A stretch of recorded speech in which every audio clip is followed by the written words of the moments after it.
The Langston estate was quiet, vast, and suffocatingly perfect. With pristine marble floors, gold-edged staircases, and an army of staff that whispered rather than spoke, the mansion looked like something out of a dream. Or a cage, depending on who you asked. To outsiders, it was paradise. To those who lived inside it, it was something else entirely. Upstairs, in the largest bedroom that overlooked the ocean, 8-year-old Julian Langston sat motionless in a custom-designed wheelchair. His legs, small and limp, were wrapped in soft fleece. His face, though angelic, was expressionless.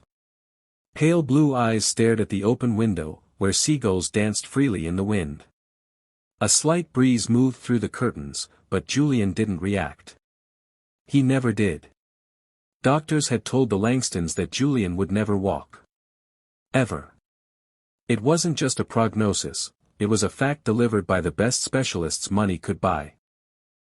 Despite being born without any apparent deformity, Julian's legs had stopped responding by the time he was 1. Tests, therapies, surgeries, alternative treatments, all had failed. His muscles didn't move. His nerves didn't respond. And with every failed attempt, his parents, particularly his mother, Cecilia, sank deeper into despair and shame. She wasn't just a mother. She was Cecilia Langston. Fashion icon. Philanthropist. Heiress. And above all, perfect in the public eye. But nothing crushed her more than the thought that her only child would never walk beside her. Never run. Never dance at his wedding. And so she withdrew, from the media, from her friends, and worst of all, from Julian. Julian's father, Grant Langston, a business tycoon who had built an empire out of steel and sweat, took a more silent route. He provided. Paid. Arranged. Managed. But emotionally, he was gone too. His son's condition embarrassed him. And in his high-powered world, weakness, especially in his legacy, was unacceptable. And so the mansion stayed quiet. Therapists came and went. Nannies tried and failed. And Julian's eyes lost their light a little more each day. Until one morning, something changed. Her name was Mabel. She arrived at the mansion gates just past sunrise, suitcase in hand, wearing shoes worn thin and a scarf wrapped around her head to protect against the cool morning breeze. She stood out immediately, black, middle-aged, with lines around her eyes that told of long days and long nights, and a presence so solid it made even the guards stand a little straighter. She wasn't what the Langstons had expected. They had asked the agency for someone temporary, someone quiet, someone to tidy up around the boy's wing. Not another nanny. Not another therapist. Just a maid. One who could keep things clean while they waited for the next in a long line of experts. But when Mabel walked in, nothing went according to plan. The first time she met Julian, she didn't approach him the way others did. She didn't crouch or coo or speak slowly like he was made of glass. She walked in, took one look at him, nodded, and said, "Well, aren't you sittin' there like a little king?" Julian blinked. No one had ever called him that before. From that moment, the house began to change. At first, it was little things. Mabel hummed when she worked. Gospel songs, old jazz, sometimes just tunes she made up as she dusted or mopped or fluffed Julian's pillows. The halls, once stiff with silence, filled with rhythm and warmth. Then came her stories. She'd talk as she worked, about growing up in Alabama, about her father's cooking, about how her brother used to dance barefoot in the rain. Julian didn't respond. But he listened. Then came the questions. "Why don't you ever ask to go outside, Julian?" she asked one afternoon as she wiped the window. Julian didn't answer. He never did. But his eyes flicked toward the garden. Mabel said, as if he had spoken. "That's what I thought." The next day, a blanket appeared on the lawn. Mabel sat on it with a book and a thermos of tea. Julian, at first, only watched from his window. Then the next day, she wheeled him out. No permission asked. Just a quiet, "Come on, little king. Let's get you some sun." The staff was horrified. Cecilia was furious. "We don't take him outside like that," she snapped when she saw them.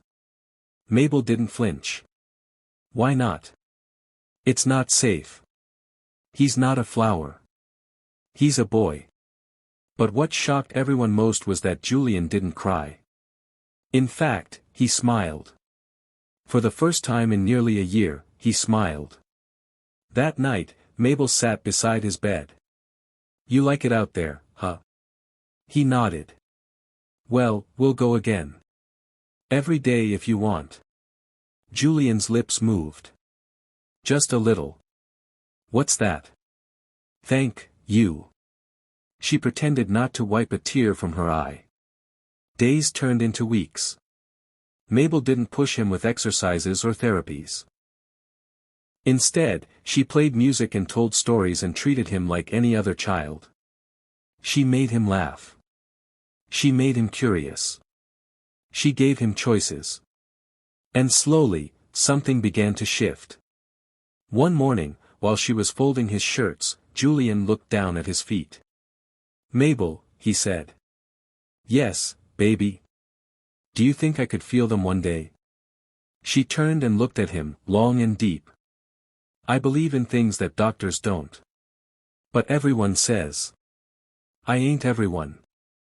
And neither are you." The next morning, she asked if he'd like to try something. "Just for fun," she said. She laid a towel on the floor, helped him lie flat, and began telling one of her famous stories. But this time, she did something different. As she spoke, she touched his toes. Gently. Rhythmically. Then his heels. Then his calves. "Just imagine it," she said. "Your legs are part of the story. They just forgot for a little while." Every day, they did the same thing. Not therapy.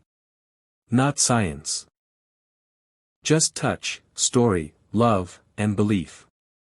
Some staff whispered that it was nonsense. Others watched with awe. Then, one night, Julian woke up from a dream. He felt something strange. A tingling. He called out. Mabel rushed in. "What's wrong, sugar?" "My foot. I think I felt my foot." She didn't question it. She knelt down, touched it, and smiled. "You're waking up." Over the next weeks, doctors were called. Tests were run. Nothing made sense. But every day, the tingling grew. Then came a twitch. Then a kick. Cecilia refused to believe it. Grant ignored it. But Mabel never wavered. "You keep believin', little king," she whispered. "You keep talkin' to your legs. And I'll keep talkin' to the sky." And then one morning, it happened. Julian stood. Not for long. Not steady. But enough. He stood. Mabel cried. The staff gasped. Cecilia fainted. Grant broke down in tears. And Julian? He whispered, "I'm walking, Mabel." She knelt before him, arms wide. "Yes, you are." The world didn't believe the story at first.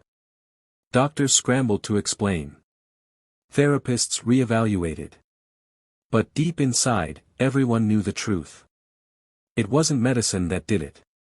It was love. Faith.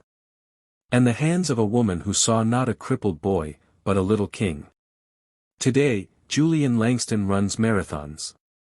He funds clinics for children with disabilities. And in every speech, he tells the story of a black maid who did the impossible. Not because she had to. But because she believed he could.